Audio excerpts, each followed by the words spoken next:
पुरंदर तालुक्यातील वाल्हे येथील चारा छावणीला शरद पवार यांनी दिली भेट। शेतकऱ्यांशी साधला संवाद। तर 1 जुलैपर्यंत चारा छावणी सुरू ठेवण्याच्या शेतकऱ्यांच्या मागणीला शरद पवार यांची मान्यता। राष्ट्रवादी काँग्रेसचे नेते शरद पवार हे आज पुरंदर तालुक्यातील दुष्काळी भागाची पाहणी करत आहेत। शरद पवार यांनी वाल्हे येथील भारतीय जैन संघटनेच्या माध्यमातून सुरू केलेल्या चारा छावणीला भेट दिली।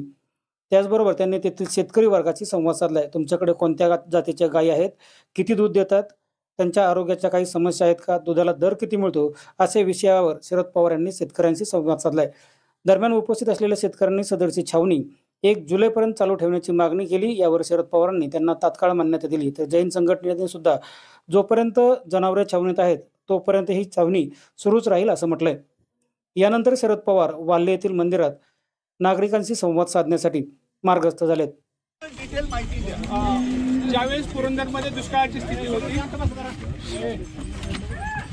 ज्यावेळेस पुरंदरमध्ये दुष्काळाची स्थिती होती त्यावेळेस आदरणीय जिल्हाधिकारी साहेबांनी भारतीय जैन संघटनेला सूचना दिल्या आणि त्या सूचनेप्रमाणे भारतीय जैन संघटनेने 12 मे पासून ही छावणी सुरू केली। तशीच एक छावणी आपण शिवरी एमआयला पण सुरू केली होती, ती 28 एप्रिल पासून सुरू केली होती। शिवरी एमआयमध्ये जवळपास 500 जनावरं होती आणि इथेही 500 जनावरांची क्षमता असणारी जनावरांची क्षमता आहे छावणी आहे।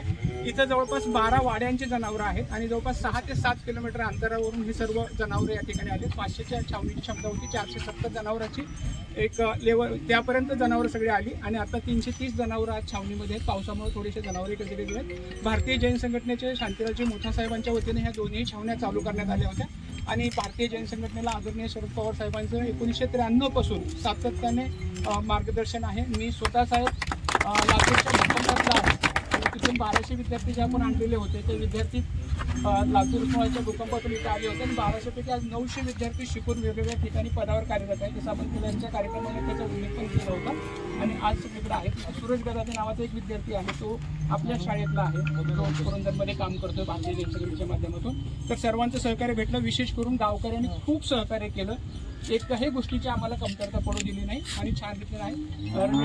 साहेबांचं मार्गदर्शन असतं आणि पुरंदरसाठी ते विशेष करून BJSला हक्काने सांगतात की तुम्ही ते काम करावं। या दुष्काळी भागामध्ये इथलाच अल्पभूधारक शेतकरी किशोर सहा गाय आहेत माझे। जमीन किती आहे साहेब विचारतात? जमीन किती आहे? जमीन 3 एकर आहे। गाया 6 आहेत। कुठले गाय? इथलेच आहे का? जातीच्या कुठल्या?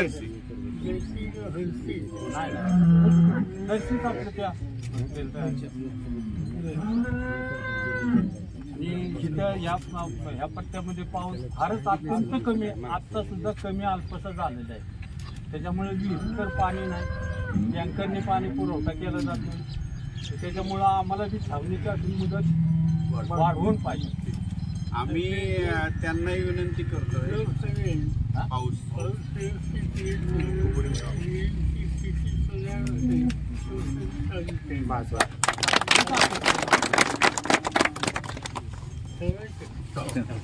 आपण एक 2 शब्द बोलू।